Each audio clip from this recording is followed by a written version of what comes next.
Hello folks, I'm LA Little and this is your daily TA wrap. We take a look at these markets.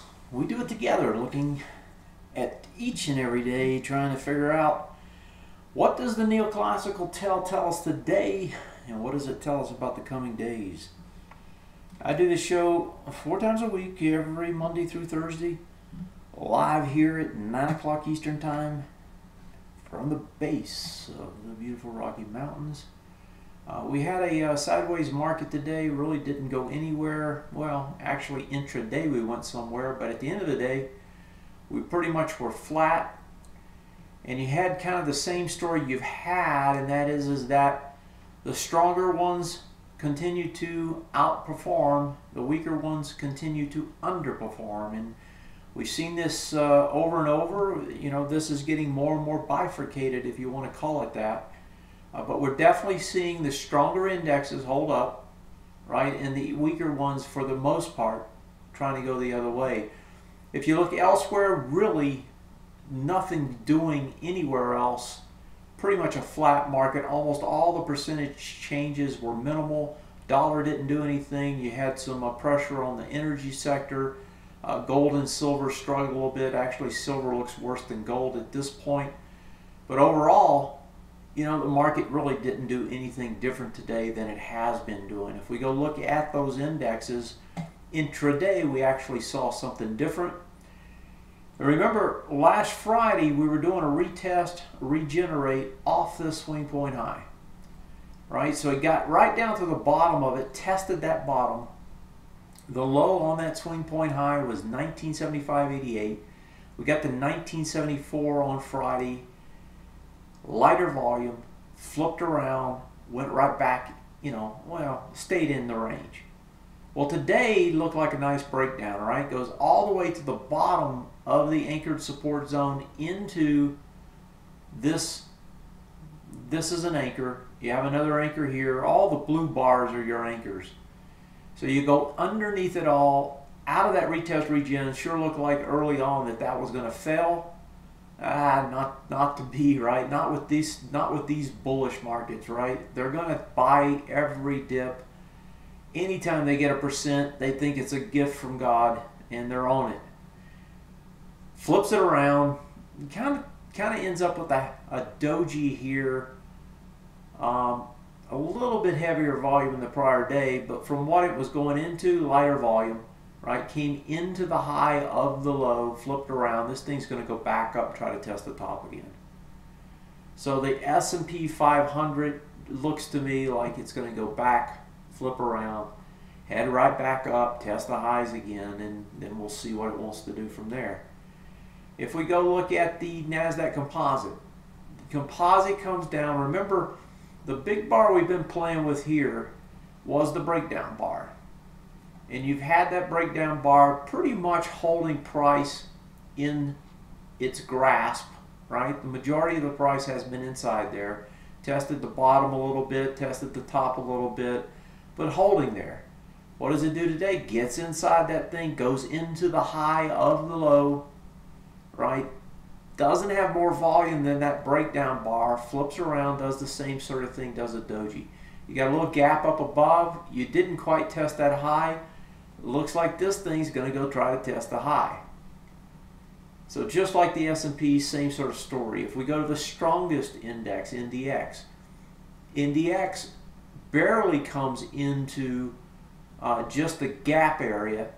Now the only bar out here with somewhat volume, I guess we could call it, right? I mean, because volume's light everywhere, is that July 16th bar.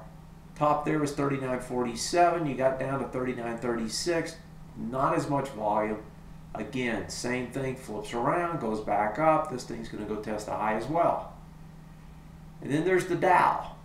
On the Dow itself, the Dow actually turned bullish, a bullish reversal in here today. It got underneath, back over. It was in this, well, let's do it a different way. Let me do it this way. So if we take this range that was up here, you know, we broke down into the lower range. And I probably have to draw it slightly different, but that's, I guess that's good enough to start with. And it's coming right back up now and closes right at that range. So it's right back into the low of the high, and it gets back inside that bar, goes under, back over, inside that bar. That looks like it's going to try to go higher as well. Finally, the lowly Russell, the thing that cannot get going, the thing that has, you know, the index that has the ABCD structures to the downside. This is the only one doing anything to the downside. Everything else keeps showing to the upside, right? So you got these nested ABCD structure potentials. What does it do? Well, it comes into the low, well, almost the low, not quite. The low here was 1131.83, 1131.42, gets to 1132.16, so almost into it, almost in the support zone, almost to the bottom of that anchor. Lighter volume, right, than this bars, flips around. This thing's going to go back up and test into the resistance now, back into this area. So we've got, you know, we've got all these indexes. Well, that's a nice little thing I got going there. We got all these indexes saying about the same thing. They're going to try to test higher come tomorrow. If you look at the calendar, you really don't have that much news tomorrow. You got a slew of earnings tonight, you know, busiest week of earnings all you know, earnings season. But the earnings aren't probably going to do anything different than they've already done unless they just come out horrible, because now you're getting so many, right? There's not one or two big names that's going to drive the market, more than likely. So it's not going to be the earnings now unless they all start coming out horrible or great, and I doubt that will happen. So now it's going to be the news, and it's going to either be exogenous news that comes out of nowhere, maybe some geopolitical gets a lot worse or gets a lot better, or a lot of those economic numbers that are going to come out this week are either going to shock to the upside or the downside. So I think that's where the next move comes from. Those economic numbers start coming out on Wednesday, so tomorrow is a dearth day. There's nothing that's probably going to move this market unless you get exogenous news. So if we think about the indexes, they're going to try to trade higher tomorrow. And so then if we look overseas, and I'm not going to go through every one of these, but I will just pop up a couple. I'll just start with Asia and all ordinaries because it's on the top of my list. What is it doing? It's broken out, trying to fade back in, and look at the long tails. This thing doesn't want to give anything up. And if I go down my list here, India, basically the same. Brazil, the same. The Toronto Exchange, you know, it's the same. The TSE, the HCAP Chinese shares, and I'll pop a couple as I go. The Hong Kong shares, Korea, Mexico, Japan just broke out. Indonesia's broken out and extending like the rest of them. The only ones that aren't is Europe. In Europe, 2 of the 3 want to flip around and trade higher. That's the FTSE and the CAC. Here's the CAC, here's the FTSE. The only one that really dogged it again was the DAX. The DAX broke down again, so that's another reaffirmation on the downside. They're getting killed on their exports because they're a big exporting nation, and the export sanctions that are being put on Russia is hurting them more than anybody else. So if I look overseas and I look at those indexes, they all want to go higher. Well, I wouldn't say, you know, higher, but they don't want to give it up, right? They're at a point where they're either going to try to hang some more, or, you know, extend a little bit more, or maybe pull back a little bit, but they're all extremely bullish at this point in time. If I walk over to the sectors and I look at the sectors also, for the most part, are still okay. You're starting to see wear and tear in some of these. If we look at just a few of them, flip through them, IYT actually made, IYT got within like 10 points of the ABCD structure, right? So this had an ABCD structure here, got almost to it, just barely missed it. Coming back now, it's going to come back into this zone, maybe as low as down here, but probably these highs, and try to regenerate higher again. The SOX. The SOX had gotten beat up, but what did it do? It flipped around underneath, back over, a little bit less volume. This thing's going to try to bounce. Now, it's in a downtrend, but it's an extended move off the highs. It's a 2-bar reversal. Given the extension, that fast, that furious, it's going to flip. XLB breaks out. Still looking pretty good. So IYT probably can come in a little bit more. SOX wants to bounce. XLB's breaking out. You do have some weakness elsewhere, but they'll probably bounce a little bit. The XLF, that one traded down with more volume. It could bounce again tomorrow, but it looks like it wants to try to trade lower. XLI definitely looks like it wants to try to trade lower. So that's weakness. XLK wants to go test the top again, just like the NDX. XLP got hit today. That one actually looks like it's going to trade down and try to break the lows. XLV wants to go test the tops. Again, you catch the drift. There's enough still wanting to try to trade higher tomorrow when you put it together with the world markets and a dearth of news probably tomorrow. I would expect these markets to try to trade up again. If we look over just at one other area that we try to look at is the auxiliary markets, gold and silver in particular. If I look at gold, gold's hanging here. The silver market actually looks more bearish than the gold market. This looks a lot weaker. It looks like it's going to try to trade back down and test again. Remember, it never tested this low like gold did. So you got a little weak bounce going on here. I suspect this this could get up and test this top, but it looks to me like these both are going to stay in this range trade off this bar. Both of them set up the same way. Bonds are struggling to get higher. They're just hanging here. Another doji today. So you got your breakout, but you really can't get going. And bonds are kind of stuck in the mud. The dollar still hanging at the highs. Here's the oil market trying to fade back in, but no volume. That looks like it's going to flip around. And here's that dollar hanging at the highs. So when I look at the OX markets, I don't see anything there that's going to change the indexes. So if I had to make the call, which I try to do each night, I think you're going to see at least another day of up. And then we'll see what they do at the top again. And take that as our indication as to what's next. Okay, so I saw, as I came on here, I saw a question by Tommy, so I'll take that next. Actually, before I do that one, let me take one that was emailed in. As always, if you're not aware, you can email me, support@TA Today. I'll pick them up there and try to cover your stocks. You can do that now, or you can do it anytime prior to the show, and I'll pick it up during the show.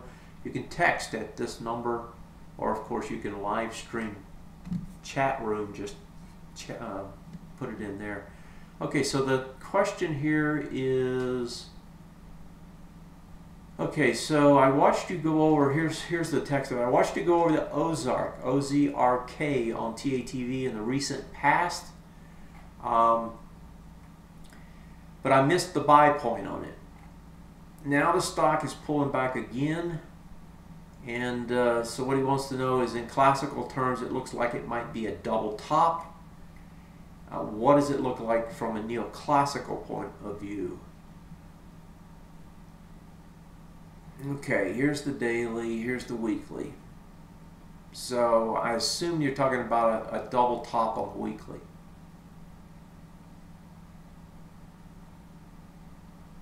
Yeah, and that kind of does look like, classical, almost a double top, right? You go back up. Well, actually, I'll take that back. It doesn't look like that because you got volume expansion on the second one.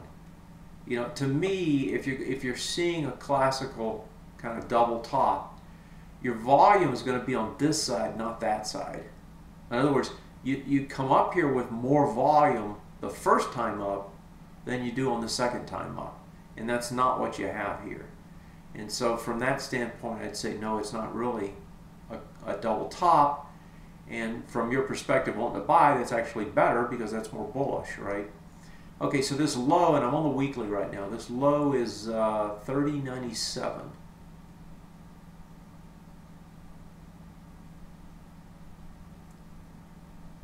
Okay, and so you're into that low already, but just barely. You're into the support zone. Okay, so volume today was 480. That guy's got 3.6. 480 is going to do, just call it 5. That'd be 2.5. So it's not going to have that much volume coming down. You go back here to the daily. Okay, so you broke one swing point low. Oh, you broke two swing point lows.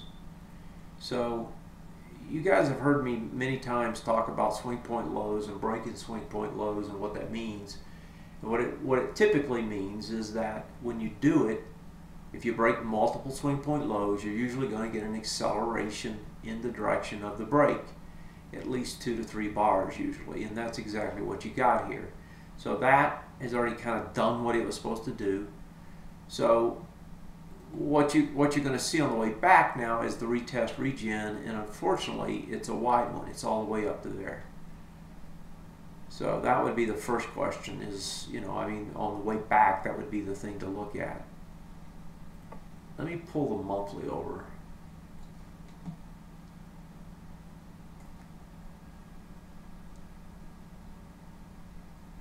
Yeah, so this just looks like a range trade.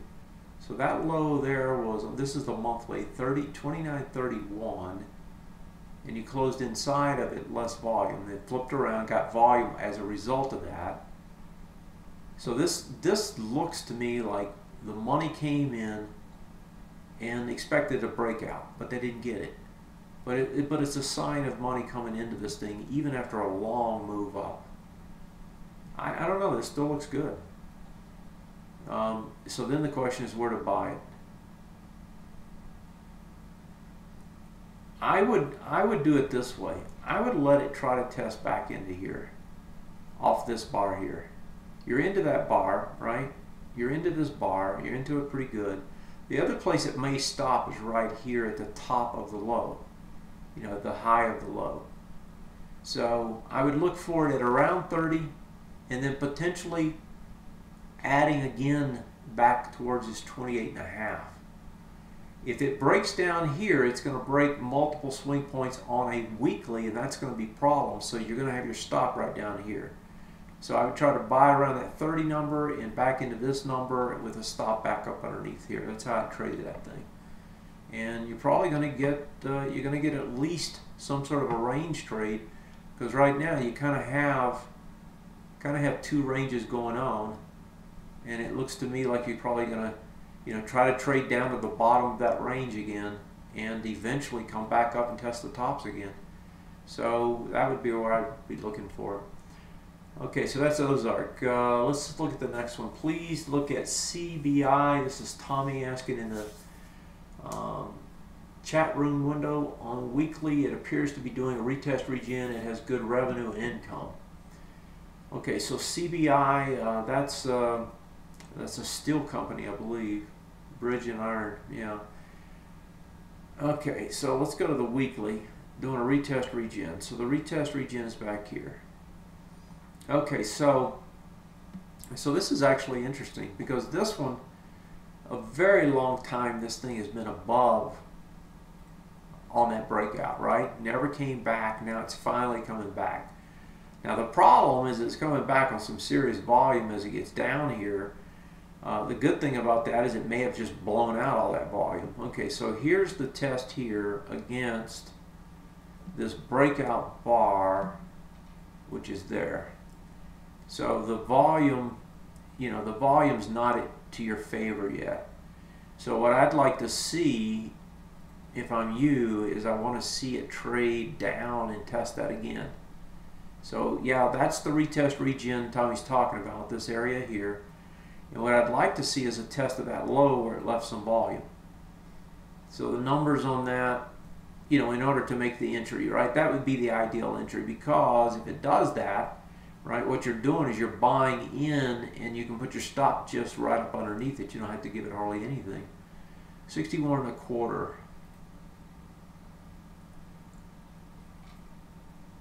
Yeah, so what did we do today? 3.9. You're going to have too much volume again this week, though. So the buy isn't going to be this week. It's going to be somewhere else, farther out probably. So I would, I'd probably, you know, just keep monitoring it and give it a chance to test that bottom, because you're going to have too much volume on the weekly.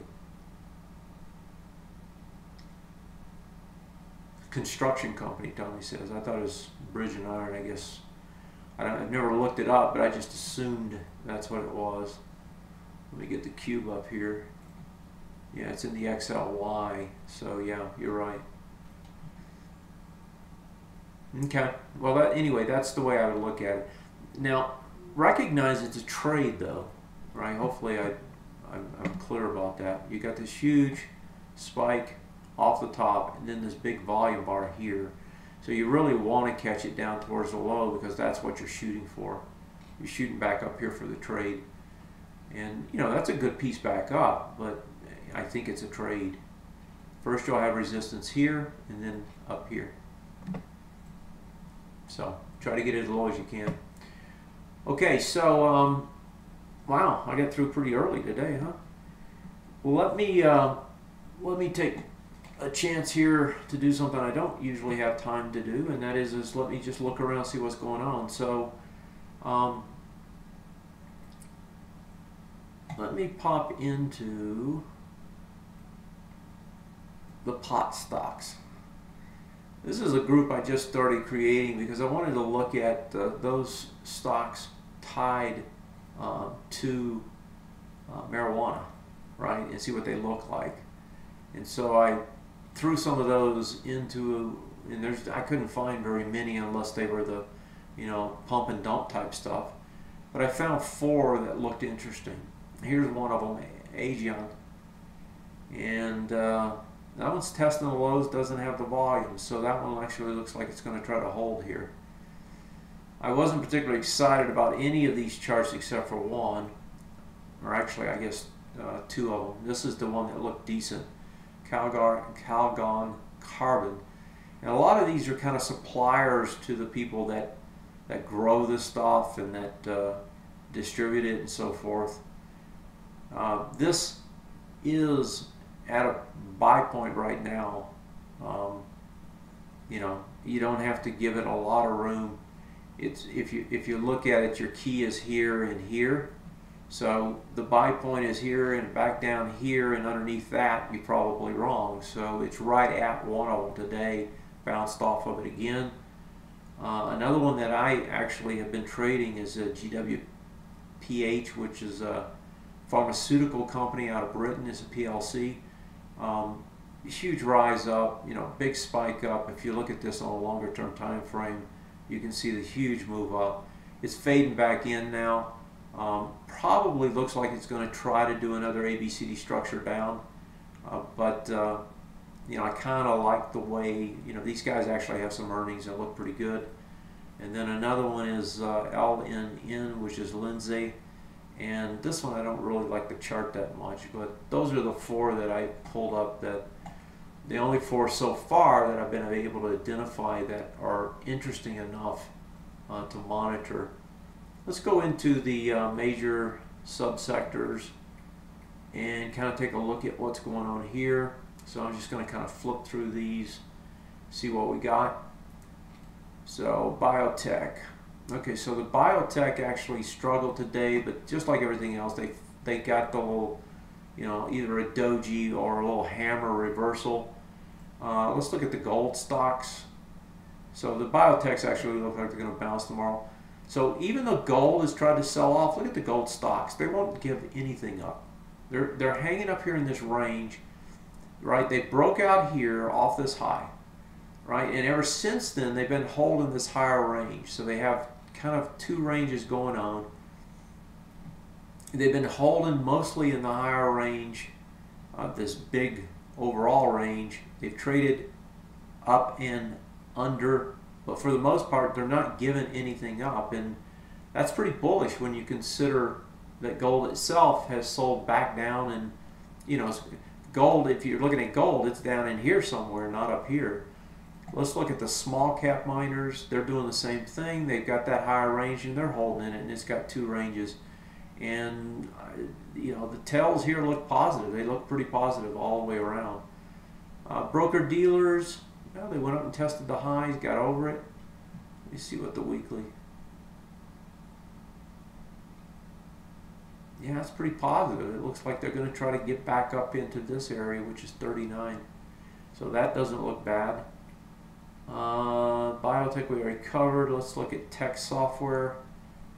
Right back to the breakdown bar, and that's where it's struggling. Real estate. I saw this broke out the other day and doing a retest regen right away. You see that high had 7.07, 7.6, and you're coming back with less volume, so this looks like it's going to try to hold. And I think Tommy was one of the ones interested in this for a while. Somebody was, kept asking me about it. I thought it was going to try to trade lower. It never did. Just traded right back up, made a new high, and this looks pretty positive. It looks like it's going to hold again and try to regenerate higher. So IYR looks fine. Let's look at insurance. KIE. Now that's the sector that's struggling. That one can't get anything going. I don't like that one. Agribusiness, move over, because that one's getting killed. Yeah, this is a critical point for it, whether it's going to break down or not. Oil services, and it does look like it will. Let me see, OIH. Okay, so here you got 2 ranges, and it's in the bottom one and struggling to hold on to it. All your volume's there and here, right? And so the key is to hold this area, and it's trying. If it gets back above it, then it will try to go test the tops again. So right now, just building out a range and consolidating. Food and beverage, let's see what these look like. There's just not enough volume to tell what's going on here. And, you know, I don't know, that there's just not enough volume here, but it's, you know, big range trade from a price perspective. Now the aerospace, now that's interesting. I would have thought that would be stronger.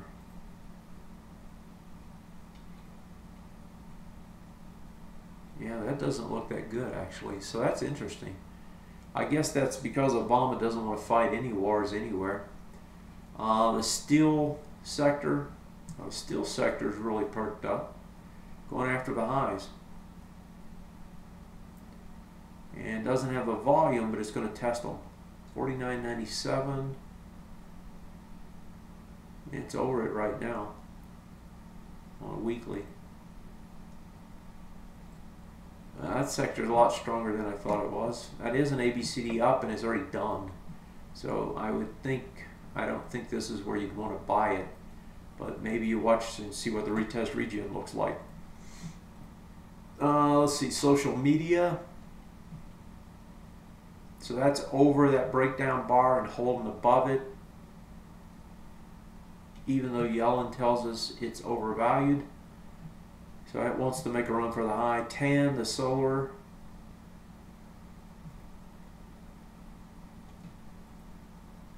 That doesn't look like a trade I'd want to be in. And information technology at new highs. Anything tech is up there. So even here, most of the subsectors look pretty strong. All right, well, you got my take. You know what I think. I think we're going to try to trade this thing back up tomorrow, and then you know, you got all the news on Wednesday, so that will be the test. Tomorrow you drift higher, and then you get this test on Wednesday, and you'll be hanging right there at the highs again probably. I'm LA. Thanks for joining me. I appreciate it. I'll see you next time. Take care. Good night, folks.